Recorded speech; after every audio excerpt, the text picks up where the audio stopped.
Alright, welcome back to another biology class. Today we're going to continue discussing about microorganisms. Having discussed the various types of microorganisms we mentioned the bacteria, the fungi, the algae, the protists, the cyanobacter, and so on and so forth. So today we're going to discuss about the carriers of microorganisms. I told you that microorganisms are able to penetrate into the human bodies through cuts, abrasions, through the mouth, through the throat, through the skin, and even through direct contact. So today we are going to cite examples of some animals, the carriers, the vectors that carry some of these microorganisms that cause harm to the human being. So, carriers of microorganisms. Any agent that carries microbes from one place to another is called a carrier. Carriers can be living or non-living things. Non-living carriers include air, water, food, air, water, and food, while animals such as houseflies, mosquitoes, rats, snails, and so on and so forth are carriers, living carriers. We have non-living carriers and living carriers. Now, animal vectors carry pathogens either mechanically or biologically. In mechanical method, animals carry the pathogens on their bodies where they cannot grow or multiply, whereas in biological method, the vectors become infected by feeding on the body fluid of an infected person or animal and then reinfect the victim. Now, I'm going to explain in details what we mean by mechanical and biological. Mechanical is a passive carriage whereby the animal will just carry it on its body. For instance, the fly will perch on feces and filthy environment, and since the body of the housefly is sticky and it can easily carry onto itself a lot of filth, so it can carry a lot of microorganisms that can cause various kinds of diseases such as dysentery, cholera, and so on and so forth. Whereas in the biological method,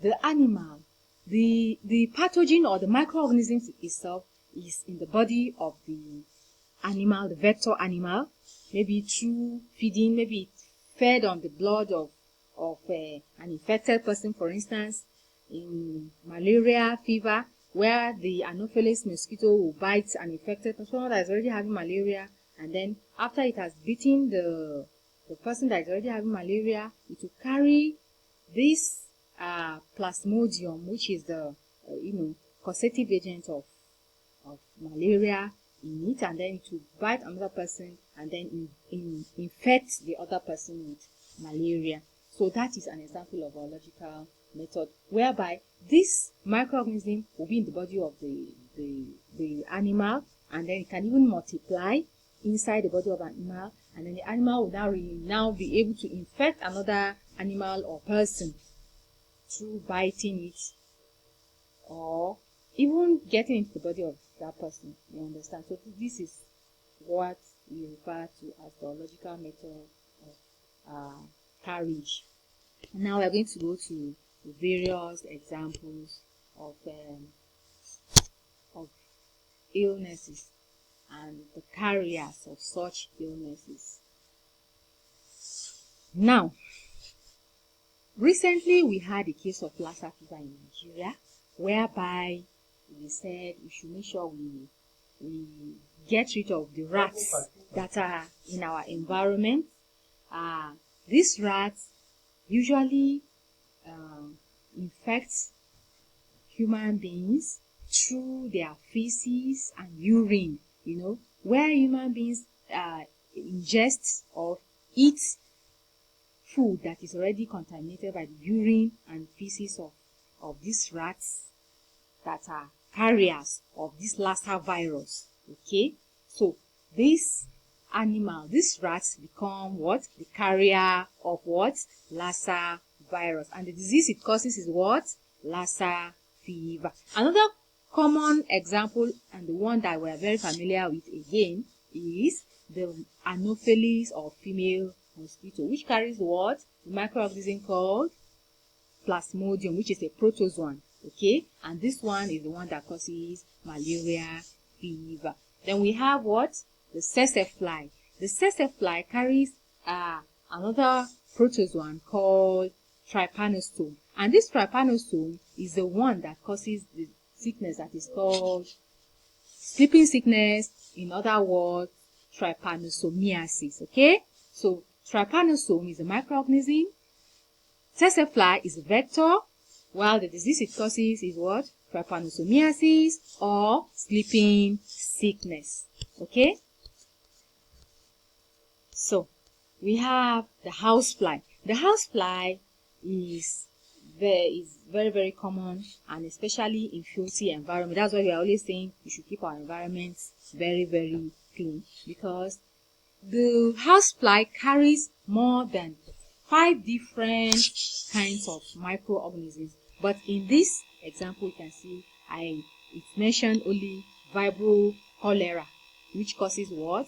Cholera and typhoid fever. In addition to this, the housefly also carries what? Entamoeba histolytica. Entamoeba histolytica is the one that causes what? Dysentery or entamoebic dysentery.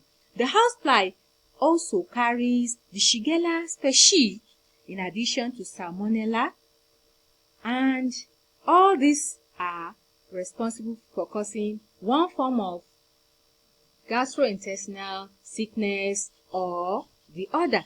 So in fact, that is why it can never be overemphasized that we should keep our environment very clean and free from flies. Always cover our food to make sure that the flies do not have access to our food.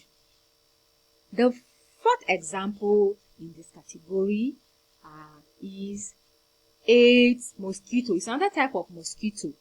Aedes mosquito is different from Anopheles mosquito that carries Plasmodium that causes malaria fever. This Aedes mosquito carries a virus that causes what?